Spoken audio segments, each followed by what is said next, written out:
You're watching Leafs Morning Take with host Nick Alberga and former NHLer Jay Rosehill. The show starts now.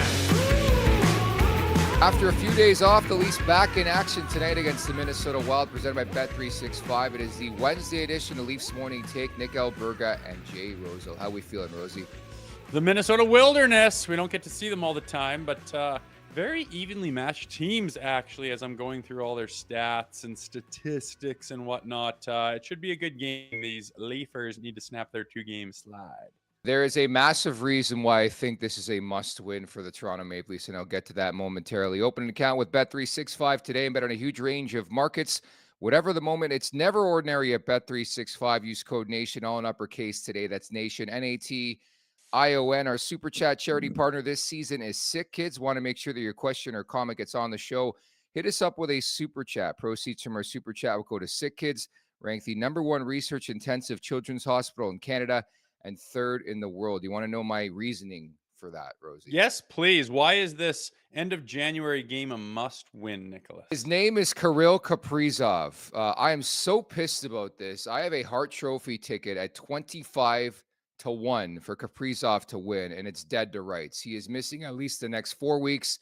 Lower body injury. It sounds like he's going to have surgery, and this was announced yesterday, so he's not playing in this game. Now, it is always scary. We've seen it time and time again. Somebody leaves the lineup of the ilk of like a Kaprizov, the team steps up, so that does concern me. But you see no Kaprizov on the other side of the ice. You got to take care of business tonight, Rosie. For sure, but you didn't really explain why it's a must-win for the Leafs because Kaprizov is hurt. Because they're missing their best player. He's the Hart Trophy winner. If you can't beat them, then you're in trouble. Not to mention, coming up Saturday is Connor McDavid and the Oilers. So you don't win this one, that's 3 in a row. Edmonton's going to be tough on Saturday. Then you got a tough one against Calgary on Tuesday. There's your answer. Connor McDavid, I know, man. It's I look back, they're a 2-game loss. They've scored 2 goals in 120 minutes of play, 2 full games, 2 goals for this potent offense. Not good enough. The one thing that stands out to me is, Kaprizov is out. That should help out, some of the deadliness on the other side against the Maple Leafs, but their penalty kill is bottom feeder penalty kill. So an opportunity for these guys to get their power play going and get some points on the board and get that offense rolling a little bit tonight. I was laughing at some of the quotes from the morning skate today. So I guess some of the top flight guys for the Maple Leafs were asked about the Four Nations, and Willie went as far as to say that he would fight Austin. I wouldn't put it past him. I mean, there's that infamous shift in the World Championship a couple years ago where he had the hit of his life. So you never know with these guys.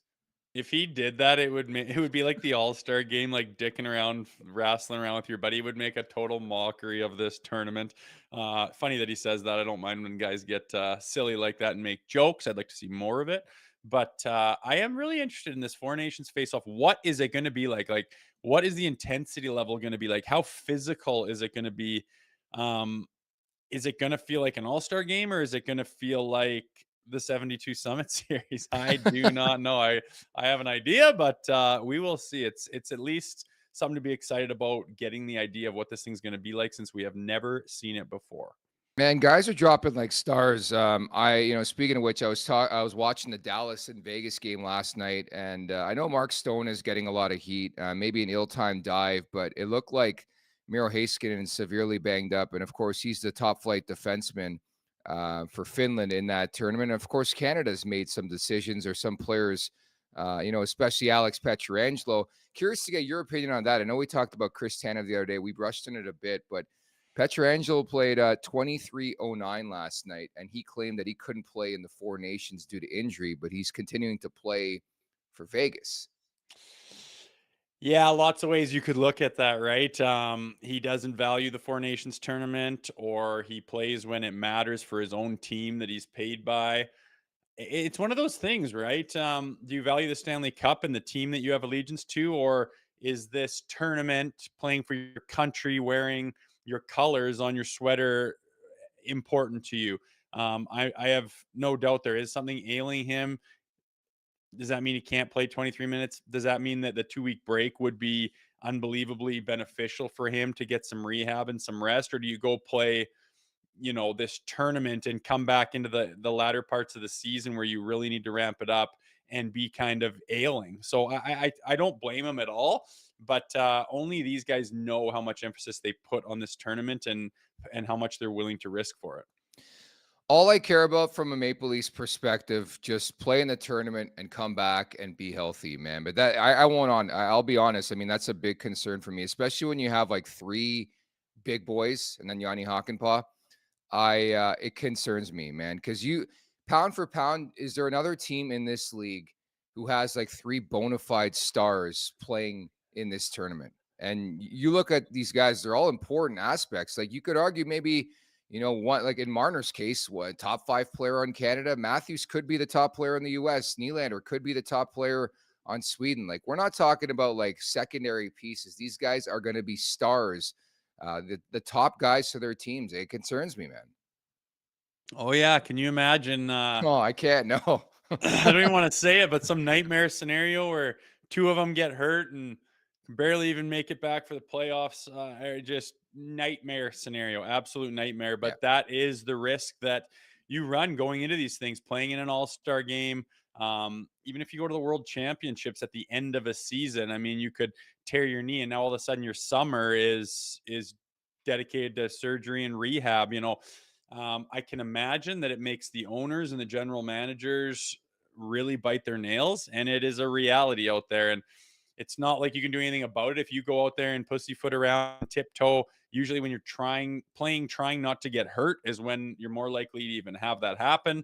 It's just one of those things, man. You cross your fingers and hope it doesn't happen. So we will see. But yeah, our top premier talent is all playing in this thing, and they're big pieces of their respective teams, no question.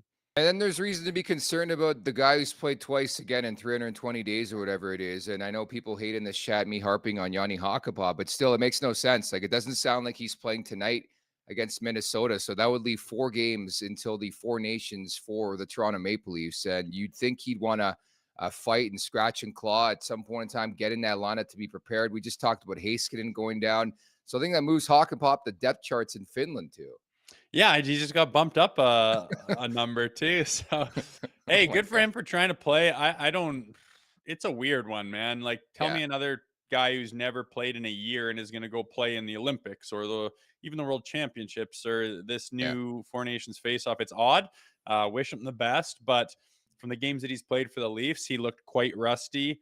Didn't have that jump and that fast twitch going on in his legs, as you could understand. And I just wonder how they're going to utilize him, because I imagine the pace out there with the personnel that's going to be playing in this tournament is going to be pretty goddamn quick.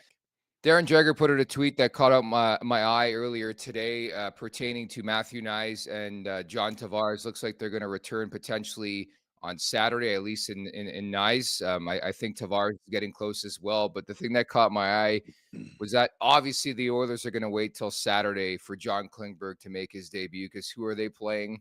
The Toronto Maple Leafs. You guessed it correctly.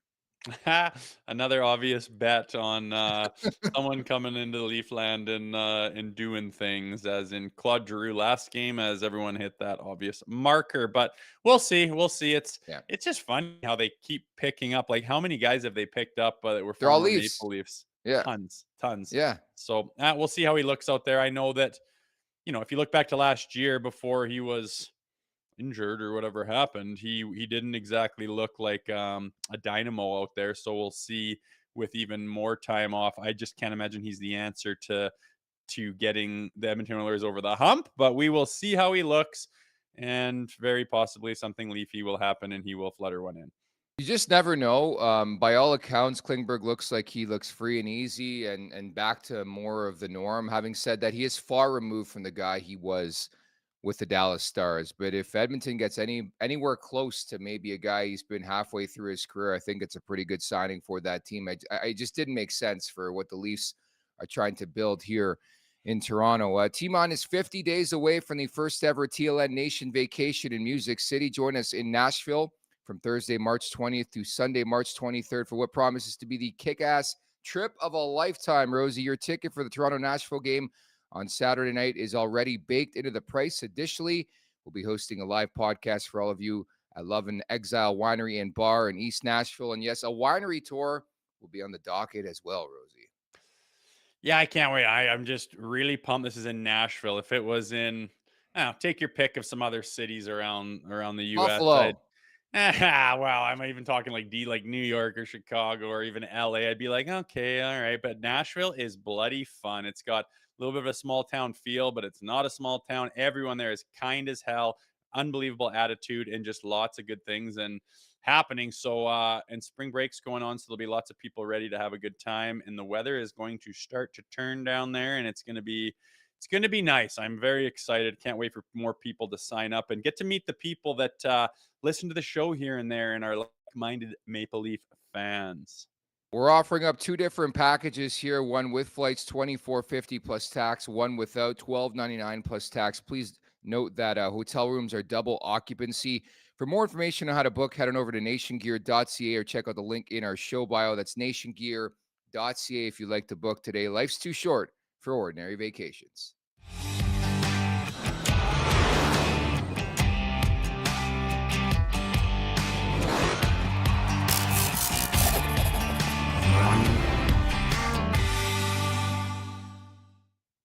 All right, Rosie, you got another fun interview for everybody today. Hall of Famer back in 2012, widely known as one of the best playmakers in the history of the NHL. And skills guru, skills coach, Adam Oates is going to drop by in about 20 minutes here. Yeah, serious skills guru. I don't know if people outside of the game really understand what his impact has been on every elite player. Like, you go through the Rolodex and it just sounds like they're just announcing the All-Star game of his clients. And he takes them throughout the season, throughout the off season, and he just has some kind of a knack about teaching the way these guys should approach their careers and how to play hockey in their specific roles. And the guys swear by him. They shell out for him, and everyone, word of mouth, just he keeps getting more and more clients. And I haven't talked to him personally about it, but by all accounts, what he's doing is groundbreaking. And the top notch who's who of the NHL is flocking to Adam Oates, as he obviously has a lot of hockey knowledge and is very capable of bestowing that on other players of this generation. Which I think he's probably one of the only guys doing that. I think so too. And one of the cool things I found out doing some sort of research for this interview was that he's a big guy on like curves and sticks. And I'm very curious to see like if he's altered or requested the alteration of sticks on prolific names like Marner and Domi and Kucherov. And like he's worked with everybody. I think that's a really unique aspect because you don't really think about that when you think about the game sometimes. Yeah, he's got some really unique ideas, very Yeah. specific to, the positioning of your stick and the angles of this, which, correlate with the curve and some wild stuff. And he goes deep with it, obviously put a lot of thought into it. Um, you could say maybe not for everyone, but again, when you list off the Rolodex of his clientele, it is out of this world. So, like I said, word of mouth, these guys talk to each other and they make the phone call and they sign up with this guy. And by all accounts, they end up having more success than they would have on their own. And the price is worth it because they keep having longer careers, more fruitful careers, signing extensions, higher money. And it's a lot of them point to this guy for helping them get to that level. So looking forward to this. Adam Oates coming up in about 15 now at the Leafs Nation 401 on YouTube. Hit that like button, hit that subscribe button. Leafs Morning Take, wherever you find your podcast. Make sure to leave us a 5-star review. And don't forget to visit theleafsnation.com. This segment is brought to you by Greta. Coming up on February 15th, the Leafs Nation will be hosting a watch party at Greta Bar on King Street West as Canada and the United States get together at the Four Nations. We've got ticket giveaways, signed memorabilia trivia, and T-shirt tosses happening all night long. Tickets are just $10 if you're feeling frisky. We're also offering a VIP option for $40, which includes a Greta burger, a beverage of your choice, a game card to play, some arcade games as well. Doors open 2 hours before puck drop. Grab your ticket today at nationgear.ca. That's nationgear.ca. Greta Bar. Let the games begin, Rosie. Yeah, let them begin. That's going to be a big one, I imagine. Again, I don't know what to imagine. What's the vibe going to be? What's Canada, downtown? US, baby. Let's go. Saturday I night, imagine it's Toronto. going to We're be rocking. good. Lots of people watching, but like, how invested are they going to be? I don't. People are kind of. I guess you'll see how the tournament's going beforehand, but it's going to be interesting. I'm just picturing that scene downtown King Street. Are people going to be buzzing, waving flags, wearing their Team Canada garb? Like, what's it going to look like out there? That was the best joke you've ever asked. It was in a phrase of a quote. You think people are going to be? It's the Four Nations still. Where's Russia?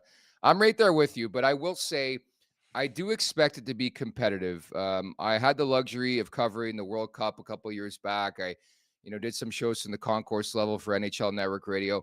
As that tournament went on, it got more and more competitive. And you're a guy who's got the juices. You played in the league. That first hit, man, everything's going to go out the door. I'm telling you right now. I think there's going to be a feeling out process, but once you get to that Canada-US game on the Saturday night, I think it's going to be all systems go for everybody involved. I think so. These guys are hyper competitive. There is a lot of eyeballs going to be on this thing, and whether they're hesitant about it right now or not sure if they would like to take the rest, and a couple guys might drop out. I do think that once they, like you say, first hits laid, pucks dropped, cameras rolling, barns full, wearing that color, seeing the guys around you that are your comparables for your contracts, and guys that were in your draft class, and guys that you're in the line of the standings with points, or whatever it is that you look at. These guys are competitive, and they're going to want to turn it on and be the guy that stands out in the positive. It's only going to help them. And I hope that happens. I hope it gets physical. I hope it is intense. I hope there is some hatred there. And, the table's set for that to take place, and we'll just see what level they take it to. So something to watch for sure. And I'm exactly looking forward to that game specifically. I would love to know the over-under on a fight taking place in this tournament, period. 0. Would you set it at 0.5? Sure, and I'd take the under. It's these guys are they're young, they're skilled. It's the last thing on their mind, man. They want to put it up. Yeah, it's a different mentality. They want to put it up the other guys or the other teams are with points, goals. Beat them with the power play, Rosie. Yay, everyone's favorite thing in the world, special teams. Yeah, no one's going to be scrapping in this thing. Sorry, dude.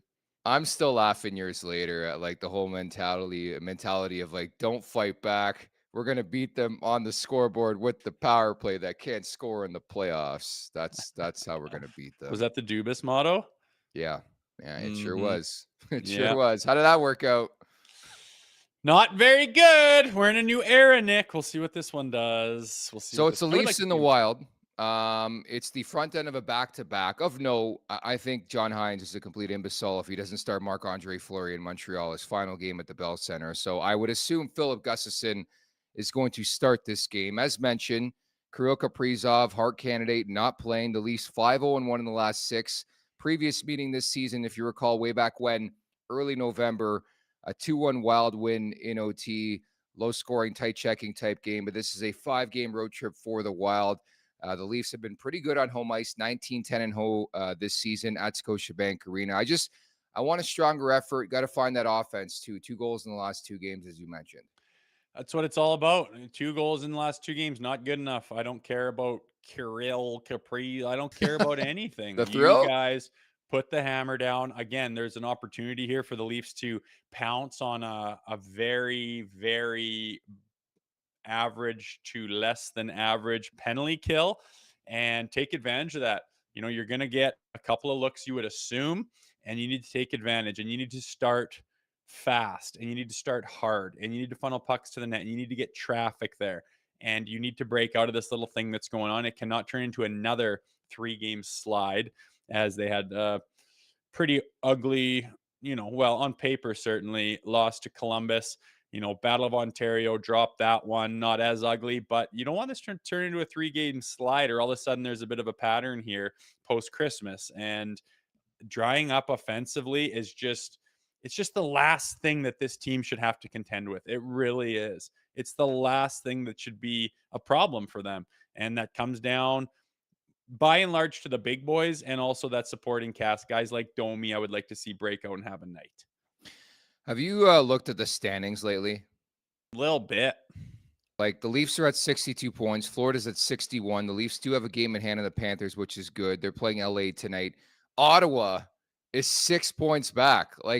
A week ago, they were so far behind. They win a couple games. They're back in the convo. Then you got Boston at 56. Tampa's been struggling. They're at 55. They got a couple games in hand on some teams. It is still tight for for the feeling of being long away and secure and stable. I mean, that could change in a hurry. That's all I'm saying. I still feel really good about this team, but they got to find a way to win this game. That's all I'll say. I know, it's like you could play Columbus in the first round, you could play Boston in the first round, Tampa, Ottawa, like, I don't know, and it's interesting to talk about. It's fun to talk about matchups, and when you're in a locker room, there is palpable vibes against certain teams on how they play, and sometimes it's like personal stuff with their players and how things go about and their history and the way their systems are played against you and how you feel about that and what it feels like to play. There absolutely is teams that they would rather play against internally. They would never verbalize that or Mhm. anything. And from a fan's point of view, it's, you could talk about what I would say about tonight's game. I don't give a rip who they are, what they got, who their goalie is, what Kaprizov is doing. You play your game and you can win. And that could be the mentality from us in the playoffs. I understand.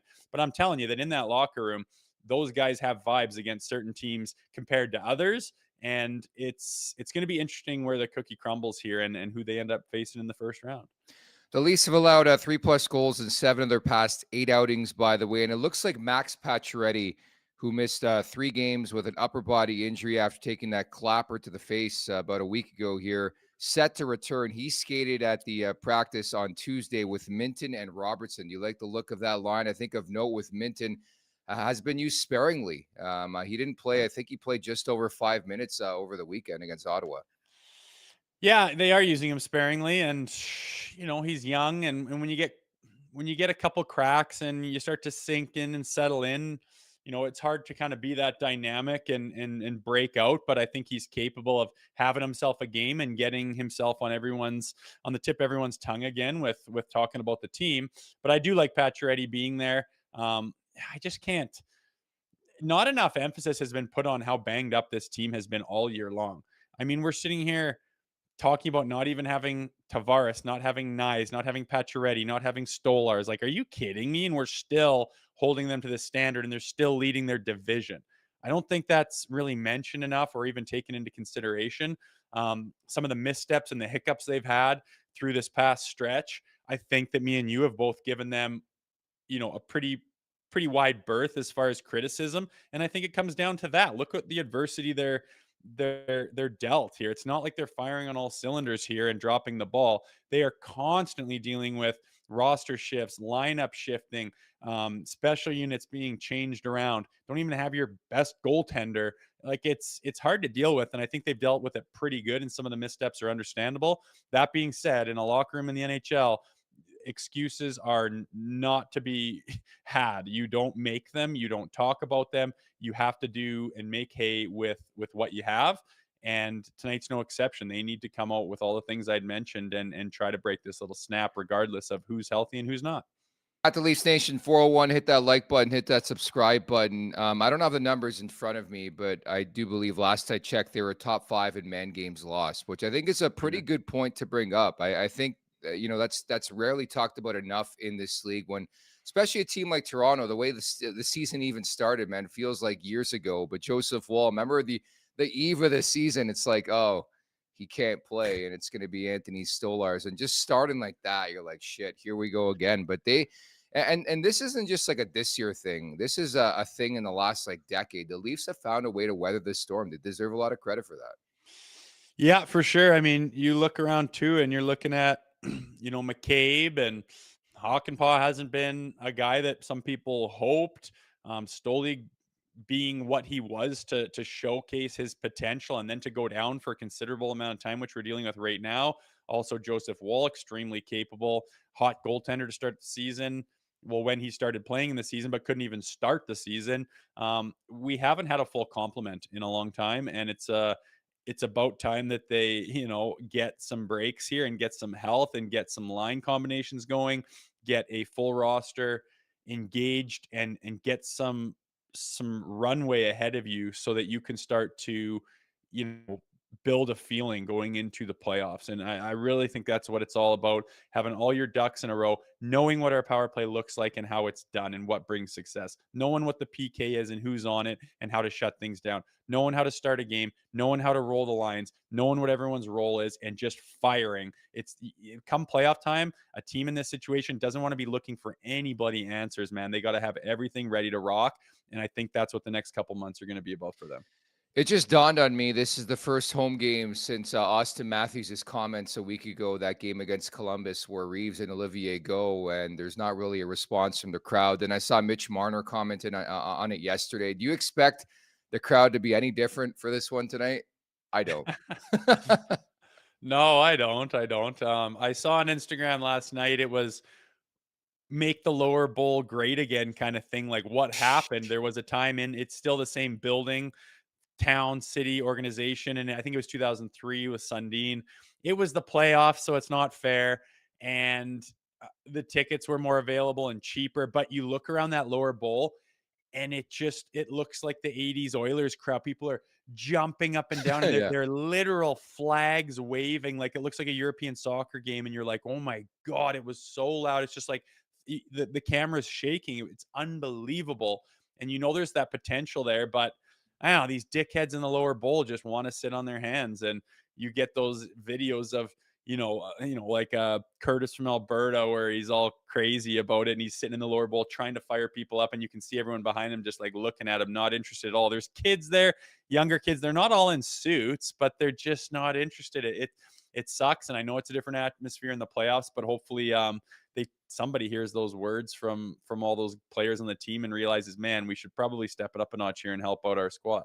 So I don't know if you saw it. It was like a viral video from NHL Network, and Jason Demers really dug into the lower bowl crowd. By the way, Jason Demers, a former NHL defenseman, does great work now with the NHL Network, is going to drop by the show tomorrow. We're going to pick his brain on that whole viral video and the spiel. Like, I got tagged in this thing, dude. There's still people commenting on this video. It got like 1 billion likes. Like, I don't know why I was tagged in it, but I accepted the collaboration, I guess, because we do a Leaf show and me and JD are boys. But yeah, it's been a big topic of conversation. And all I could think about you breaking that down was the Pat Quinn era. One of the favorite things I loved to do as a teenager, as a kid, approaching my teens, was to watch the game on the big screen, put the audio really, really loud, then watch like a playoff game. And I remember Tucker hitting people and the big boys just all over the ice, and the roar of the crowd. It felt like got the players going more than the actual hit.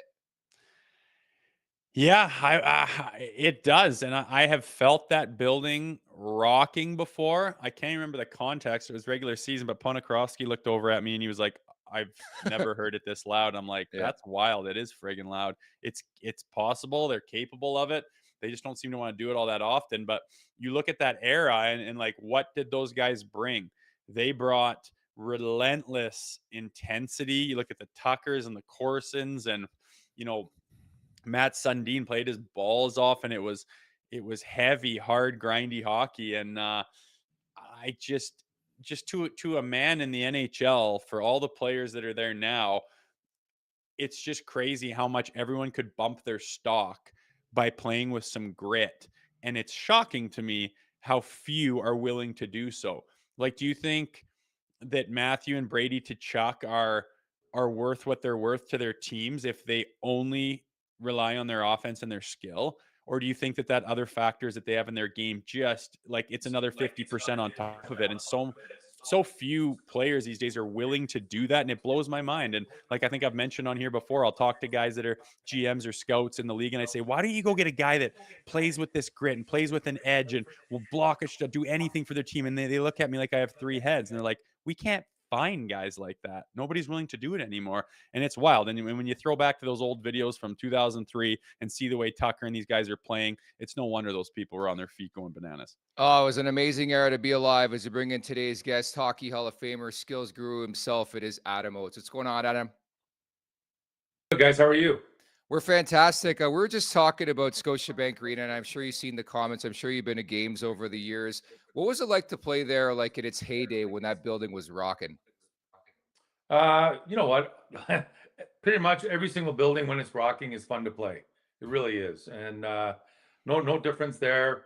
hometown for me. So there's always a little extra excitement, and you want to put on you want to have a good game for the family and friends, and obviously, it's always special feelings. Hmm. Adam, can you talk a little bit about what you're doing now with your time being a skills coach to the who's who in the NHL? I don't think a lot of people outside of it really understand the scope of what you do. How long you been doing it? How did you get into it? And kind of what's your philosophy around helping these players manage their careers? Well, you know what? I was coaching and I got let go. And then, you're on that carousel of waiting for the phone to ring again. And coincidentally, I was watching NBA and they did a special on LeBron James and how he was working with a skills guy in the off season. And I kind of said to myself, that's interesting. So I called a couple guys that I coached, Steven Stamkos, for example. And I said, what do you think if we did that? And he said, yeah, I'd love that. And sort of that's how I started it. And what I do is it's a year deal. And we skate as much as the guys can find me in the summer. I travel everywhere in the summer, and the guys can get on the ice as much as possible. Obviously, married guys have a little harder time, kids, etc. But it's also their job, so guys are pretty dedicated, as you can imagine. And then during the season, I watch video. I watch basically every game. I don't think anybody watches more video than I do. And I send them clips, little voiceovers, little good things, bad things, and I approach it from a way of technically, what does the coach want right now? Like what's the correct play right now? Win a face-off. Yeah. Battle the D.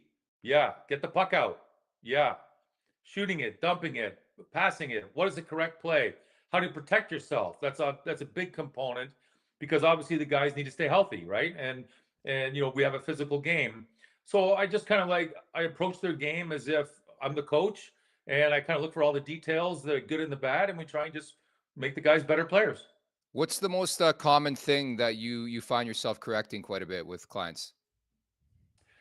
Well, I would say honestly how they run their routes on a daily basis. Like you're coming into the zone, you dump it. What is the correct angle that you have to, that defenseman's going back for the puck. What's the correct angle you take so that you're going to cut them off at the pass and have a successful play? How to use your body correctly. We do play a fast game.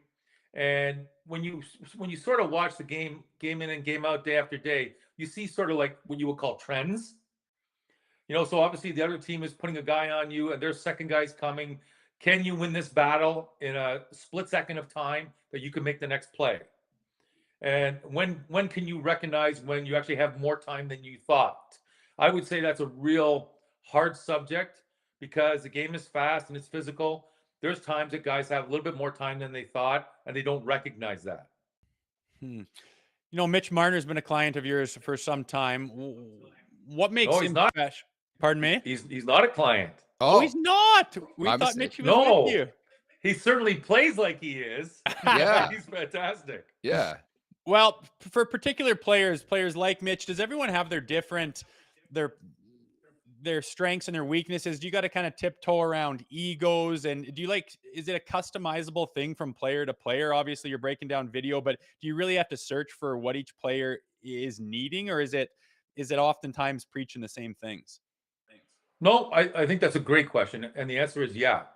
Like Mitch Marner is different than Austin Matthews. Austin Matthews is different than Mitch Marner. So I would approach each guy differently. And yes, you have to get to know someone's personality. Of course, I played a long time, so I know how that is in the locker room. I know how guys are. I know how willing guys are to change. I know some guys more than others. But to your point, yeah, that's a fun part of the job is I know what this particular player can do, and I know where he stands with his team and situation. For example, a seventh defenseman. Doesn't he need to become a sixth defenseman? Yeah. Or you're going to go the other way around, right? So you get in the lineup. I don't expect you to be the best defenseman on the team. So what does your coach want that he's going to put you in the lineup again tomorrow? Right? So that's a different conversation, different skill set, different drills than say the star of the team. That guy's a little different. Like the star of the team wants one more assist, one more goal, right? He's playing against the other team's best. So, you're looking for different things, and guys do have different skill sets. So we try and grow everybody's skill set a little bit more. You know what? I'll be honest. I'm stunned to find out you haven't worked with Marner, because the more I watch this game, the more I think of you and just your playmaking abilities. What makes Mitch so special in your eyes? Well, you're talking about a guy that controls the puck. Fantastic. And when you can control the puck in our game, the game does slow down, right? If you're fighting the puck, the game is fast. I don't care who you are. So his hands, his skills have obviously over his career, from junior, etc., allowed his brain to be the smart player. Why? Because he sees everything. Like your Tom Brady sees everything, every single play, right? That's his job as a quarterback. So Mitch is technically a quarterback, and when you watch him play, that's what you see. He navigates around the ice and he does things that other guys can't do, and most of it to me is always with the puck, and because of that, he doesn't take a lot of contact because he also sees things so well, right? And obviously, he plays with a guy who's a shooter who knows how to obviously Austin Matthews knows how to get open. That's one of his great skills, as most shooters are. And they have a great chemistry, and that's what you see every night. You guys are lucky people. You get to see them every night. Big time. Having Toronto Maple Leafs being built the way they're built with high-end offense, they've got a lot of all-star players that, their gift is playmaking and putting the puck in the net. Yet in the playoffs, they've had trouble scoring goals. Is that a mental block, do you think, or how would you approach that if you were to take that group of players and try to get them over that hump? Well, that's a tough question because you don't know what's being told to them on a daily basis. And they are a very talented group. It could be just one play at one given time that gets them over that hump, right? You don't want to. That's a tough question, but you are looking for things to help guys for sure. Obviously, for those guys, the power play has to click. That's very important in the playoffs because every power play goal, there's 3 points, right? Someone scores, there's 2 assists. So then 3 of your top dogs are getting a point in the game. And obviously we are, it's all about winning, of course. But when we have a 7-game slump, I know what's the headline in the media. So we need our top dogs to get off. We really do. We need the top dogs to produce. Power play is a key component, obviously. And then how they play 5-on-5, of course. Were you surprised how viral that clip of you and Cam and Strick went after the playoffs last year about the Marner and the coverage on the winning goal in that Boston series? It escalated for no reason, in my opinion. I can't really remember it. I just remember Yeah. I think I defended him. Yeah. Well, the mistake wasn't his, so that's why I defended him. And he has become an easy target in Toronto, which is unfair for what he does, and I didn't like it. How much of what you do is physical and how much is it mental, or do you blend them together? I mean, I know how much losing your confidence or not feeling worthy can just affect a player's play. Do you dive into the mental side of the game quite a bit? You know what? I always joke that, isn't it funny that if you get points, you're feeling good, right? I don't need a sports psych if I get my points. I don't. True. If I get a goal and assist tonight, I can play tomorrow. If I get a goal and assist tomorrow, I can play the next day. If I get a goal and assist the next day, I can play 365 in a row, right? If I'm -3 tonight, I go to the man cave and sulk, right? Yeah. So at the end of the day, I'm the sports psych. Why? Well, because I make the guys better. And when you're better, you do more plays, you feel good about yourself, right? And we all know the feeling. I know the feeling too. You make a mistake, it's a mistake. And that's hard, right? So your job is to not keep making mistakes. Start fixing them. How about Max Domi? I know you specifically work with him for sure. What have you seen in his game? What do you want to see him improve this year? I would say same subject. I would like to see him control the puck a hair more at times, right? Do you have more time? Sometimes the game is fast. We dump it in, we go battle, you get the puck. Is there someone open? Like actually last game, I think against Ottawa, he made 3 really nice plays where he actually took a little extra time and made a nice pass to a guy who had a grade A chance, right? So to me, kind of back to the confidence question, if I personally as a player was making plays, I felt good about my game. Whether I got points tonight or not, I felt pretty good. Obviously, if you do that every single night, you are going to get your points. I would struggle if I wasn't contributing in the game. So to me, last game against Ottawa, I thought Max did. I thought he made some good plays. and you're looking for just one more morsel of a play, right? For sure. The Leafs power play has struggled. It was just, it cost them so dearly in the playoffs last year, as close as they got to get into the next round. It seems like they don't have, any connection as far like the entry, for example. It's not the same thing twice. It's discombobulated. If you were just put in place of that tomorrow, what would the first thing you would do? Well, I like to think I know power play. I do, and everybody's got their different opinions on it. I got mine. Um, I believe in one timers. I really truly do. And when you have a one timer, you don't need a screen. Ovechkin hasn't had someone screen the goalie in 20 years, right? True. Either as Stamkos, they don't need a screen. So I'm a believer in one timers. Number one, I'm a believer in a quarterback getting the puck all the time to set up the one timers. And obviously we have to get it back. There's fatigue involved. And when you are a team that has a guy screen the goalie, for example, that technically means you're 4-on-4 everywhere else. So that's another reason I don't like it. I believe in options. So instead of the guy screening the goalie, I want him on the goal line, because that gives my half-wall guy more options. And then technically what I do, I teach the options for every player. Nick Backstrom has a different set of skills than Ovechkin. That's a fact, right? Mm-hmm. And obviously Ovechkin's one-timer is a weapon for sure. But it was my first meeting with him. You're not the power play. You're part of the power play. You're a key component of the power play because of your shot, but it's still Nick Backstrom's job to make the right play. He's the quarterback. He's Tom Brady. So I believe in options, basically. You're hired. You're hired right now for the Leafs, okay? I want to get your thoughts on playing with Craig Berube in Washington. Your thoughts on how he's done so far behind the Maple Leafs bench, and what was he like to have as a teammate? Great teammate. Great teammate. He sat in front of me on the bus and on the plane. Played with him 7 years. A no-nonsense guy that showed up every single night and knew his role and did his job. And it was a tough job. It was. Played every night. Great guy. Obviously, with Toronto, done good. He's won a cup with St. Louis. I think the players will like the no-nonsense about him because he gets to the point. And in a way that I don't think is too detrimental. So from everything I've heard over the years, I think I heard he's a great coach. So, and I'm not surprised because I play with the guy. And lastly, Adam, obviously your client base has been building by the year. Are you routinely like pitching players? Like, how does it work? I honestly don't ever solicit a player. Really? Never.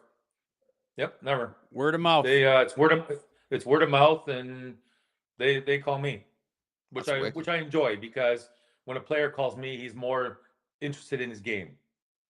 And it's funny, the GMs that I do talk to, I would say the first couple of years there was a little pushback, but not anymore. Because like the way I look at it is, your $10 million player wants to get better. What can you possibly be mad at about that? Crazy, right? Yeah. Why aren't you mad at the guy you're paying $2 million to that is not looking to do better?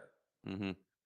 Right. So it's sort of gone away. And you know what? I really enjoy that when a guy calls me and they're into it. I really do enjoy it. And it makes hockey every day fun for me. Doing an awesome job, Adam. Really, really appreciate you taking the time today. Talk soon. Anytime, guys. Thank you for having me. Thanks. Our Appreciate pleasure. it. Our pleasure. Hockey Hall of Famer Adam Oates. And just, I love that outside the box approach to the game, man. Like, it just shows you why he was one of the best playmakers of all time, right? Is it even outside of the box thinking? I guess you're right, though. I guess it's very straight, right? It's straightforward. It's logical. It's common sense stuff. You need to be this. Let's look at what we can do to get you to be that. And it doesn't surprise me that he started off getting pushback from GMs and whatnot. It's all about control and kind of egos and, we don't talk.